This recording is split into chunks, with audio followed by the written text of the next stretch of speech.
All right, good evening. Here we are at Cleveland Community Chapel, chapter 25 of 1 Samuel for our Old Testament studies. Chapter 25, 1 Samuel. We're following David along in the wilderness. Saul's wanting to kill him, and begins the first verse with chapter 25. Remember Samuel, we hadn't talked much about him, but he's gotten old now. He dies. Samuel died. Going to happen to us all. And all the Israelites were gathered together and lamented him, and they buried him in his house at Ramah. And David arose, and he went down to the wilderness of Paran. And there was a man. We're going to find out all of this chapter is going to be dedicated to this foolish man. There was a man in the region of Maon whose possessions were around Mount Carmel. He lived in Maon, I guess, and his sheep and everything he had was grazing down around Mount Carmel in the area where David was. Remember, David's got 600 soldiers with him. The man was very great. He owned a lot. He had 3,000 sheep and 1,000 goats, and he was shearing his sheep in Carmel. Sheep shearing times come. Now, the name of the man was Nabal. Remember Nabal. Literally, this name Nabal means fool, and he is. I don't know if it meant that before he was given that name. Maybe it used to mean something else, or people just started calling him fool because of the way he acted. But his name today is synonymous with literally means fool. And the name of his wife was Abigail. She was a woman of good understanding and of a beautiful countenance. But the man was churlish, or harsh, or a cruel man, and evil in his doings, and he was of the house of Caleb. And David heard in the wilderness that Nabal did shear his sheep. So David sent out 10 young men, and David said unto the young men, Get you up to Carmel and go to Nabal and greet him in my name. Say, I sent you. Everybody knows David in the area because they know he's going to be king one of these days, right? And thus shall you say to him, David sending his entourage to meet Nabal,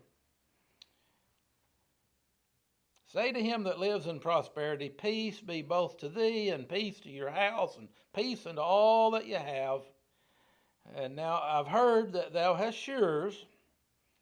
And David says, Tell him, now your shepherds were with us. His shepherds have been standing down there with his men. And we hurt them not, neither was there aught or anything missing unto them. We didn't eat none of your sheep or nothing. We watched over your shepherds. All the while they were down here around among us in Carmel. And David says, Furthermore, tell him, says, Ask your young men, and they'll show thee. Wherefore let the young men find favor in your eyes, for we come in a good day. David says, Give, I pray thee, whatsoever comes to your hand unto your servants and to your son David. You know, we've helped you out and watched over your guys and protected them and everything. Says, be generous back to us. We've watched over your stuff for you, and we need some help. And when David's young men came, they spake to Nabal according to all those words in the name of David, and that's all they said. They ceased. Verse 10. And Nabal answered. He answered David's servants and said, Who's David? Well, that was an insult. He knew who David was. Who is the son of Jesse? That was David. There be many servants nowadays that break away every man from his master. He said, David's nothing but a runaway slave from Saul. Shall I then, Nabal says, take my bread, my water, my flesh, my meat, that I've killed for my shearers, and give it unto men whom I don't even know where they come from? So David's young men turned their way, and they went again. They came and told David what Nabal had said. Now David's going to fly off the handle here. David said to his men, Gird ye on every man his sword. And they girded on every man his sword, and David also girded on his sword, and there went up after David about 400 men. He's going to take 400 men back down there and wipe this place out, Nabal and all of his. 200 of them he left there to watch over their stuff. But one of the young men told Abigail, I think this is one of Nabal's servants, went and told on her crazy husband to the wife, Abigail. And Nabal's wife, saying, he told her, Behold, David sent messengers out of the wilderness to salute our master, to greet him. And he railed on them. He scolded them. But the men He says, they were very good to us. And we were not hurt, neither missed we anything. As long as we were conversant with it, the whole time we were around them, they were good to us. They didn't take nothing when we were in the fields. Furthermore, he says, verse 16, they were a wall unto us. They were protectors to us while we was down there, us and the sheep both by night and day, all the while we were with them, keeping the sheep. Now, therefore, know and consider what thou wilt do, for evil is determined against our master and against all his household, for he's such a son of Belial that a man can't speak to him. You maybe have met some people like that. Son of Belial, remember, they was lowlifes in the Bible. I always equate it, remember, with their SOBs, sons of Belial. And this guy's working for his master, and he's telling his wife, he's such an SOB, nobody can even talk to him. And we're going to be in trouble. They're going to come down here and kill us. Abigail knew what her husband was too, verse 18. So Abigail made haste and took 200 loaves, 2 bottles of wine, 5 sheep ready dressed, 5 measures of parched corn, 100 clusters of raisins, 200 cakes and figs, and laid them on the donkeys. She got a pack train going down there, going to take all these gifts and go out and meet David, because she knows he's done coming with 400 men, going to kill him. And she said to her servants, go on before me. Behold, I'll come after you. But she told not her husband Nabal. She slipped off without him knowing anything about this. And it was so, as she rode on the ass, that she came down by the covert of the hill. And behold, she met David, and his men came down against her, and she met them. Now David had said, surely in vain have I kept all this fellow hath in the wilderness, so that nothing was missed of all that pertains unto him. And he's requited me evil for good. I treated him kindly, and this is how he's going to respond to me. So, and more also do God to the enemies of David, if I leave all that pertains to him by the morning light. If I leave anybody, he says, that pisses against the wall. And by peeing against the wall means I'm going to go down there and kill every male on that place. And when Abigail saw David, she hasted and lighted off the ass. And she fell before David on her face, and she bowed herself to the ground and fell at his feet and said, upon me, my Lord, upon me let this iniquity be, this sin be. And let thy handmaid, I pray thee, speak in your audience and hear the words of your handmaid. And Abigail goes on and talks to David, and she says, let not my Lord, that's how she's calling David, my Lord with a little L. Let not my Lord, I pray thee, regard this man of Belial. She's saying her husband's a SOB too, even Nabal. For as his name is, so is he. His name's a fool, and he is a fool. Nabal's his name, or fool's his name, and folly is with him. In other words, fool is his name, and foolishness is his game. But I, thy handmaid, saw not the young men of my Lord, whom thou sent. I didn't even see him come, David. Now, this that foolish husband of mine. Now, therefore, my Lord, she's calling David a little L, as in sir.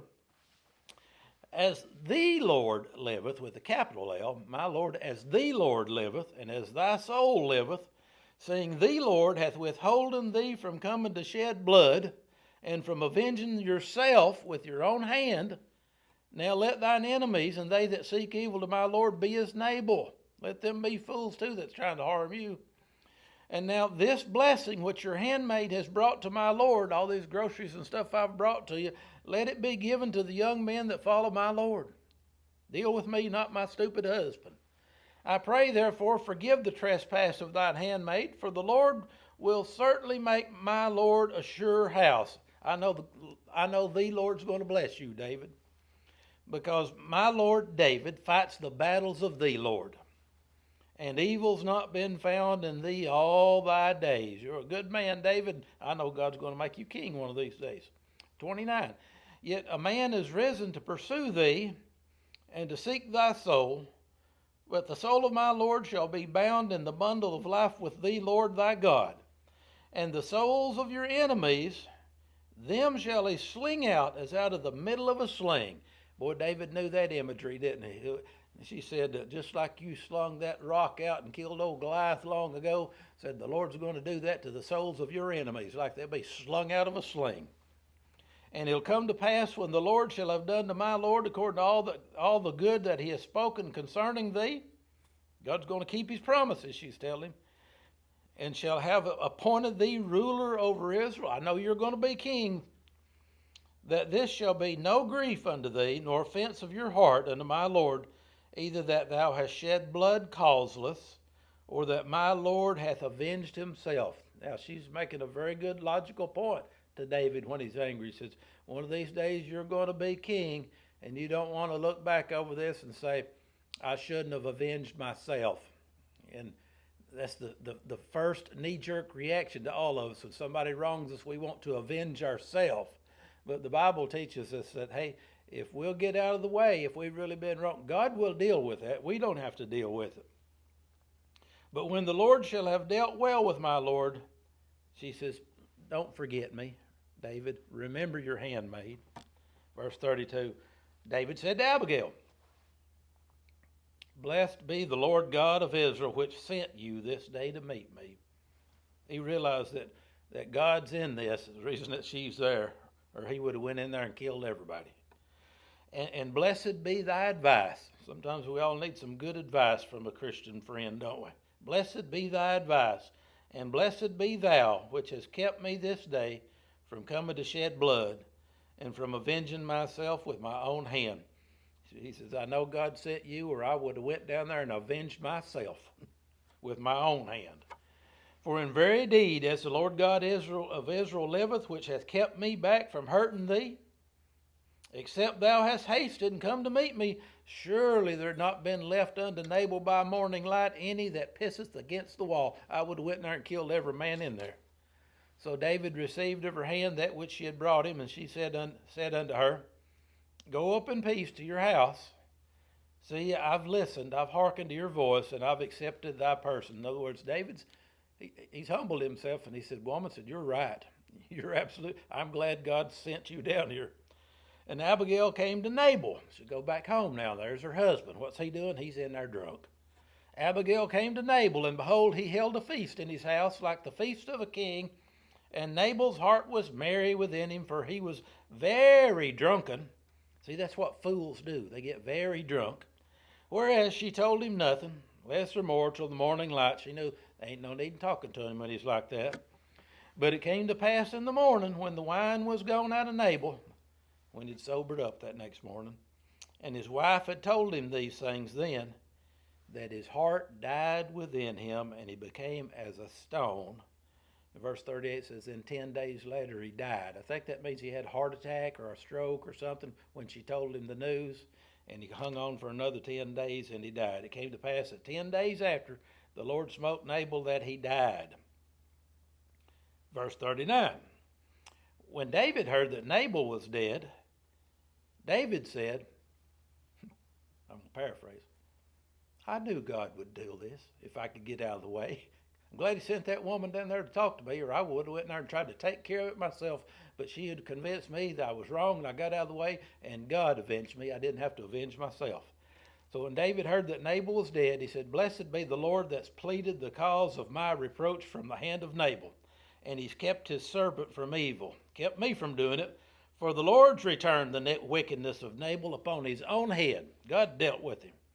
And David sent and communed with Abigail to take her to him to wife. He said, I'm going to marry that woman. She's a wise woman. And when the servants of David were come to Abigail to Carmel, they spake unto her, saying, David sent us to thee to take thee to him to be his wife. And she arose. I guess that means she said, I do. And she bowed herself on her face to the earth and said, behold, let thy handmaid be a servant to wash the feet of your servants of my Lord. And Abigail hasted and arose and rode upon an ass with five damsels of hers that went with her. And she went after the messengers of David, and she became his wife. Now, remember, this is Old Testament, and David already had one wife. Saul's daughter, Michal, was his wife. Remember that? Well, back in that day, in the Old Testament time, it seems like God tolerated these harem building things, and maybe it was because back that long ago, the woman's only way pretty much of making a living was pretty well entirely dependent upon having a man. And that's why we have these widow rules in the Old Testament and things like if a woman's husband dies, then if he had a brother, that brother's supposed to take her in to be his wife, even if she's already got a wife. That was a way of taking care of these widows, kind of thing. So maybe that's why God tolerated these multiple wives in the Old Testament. But we live in the New Testament time when the Bible says, to be the husband of one wife. But David, he married Abigail. He already had Michal, and that's two at least. So now he also, very next verse, David also took Ahinoam of Jezreel, and they were also, both of them, his wives. That makes three, right? But verse 44 says, but Saul, Michal's daddy, King Saul, had given Michal, his daughter, David's wife, to Phalti, the son of Laish, which was of Gilom. So now David's back to two. 3 minus 1 makes 2. There we are. We'll pick up next week here in chapter 26, where David's going to spare old King Saul's life again. Remember, he cut his shirt tail, his robe tail off last week. We're going to see what happens to him next week.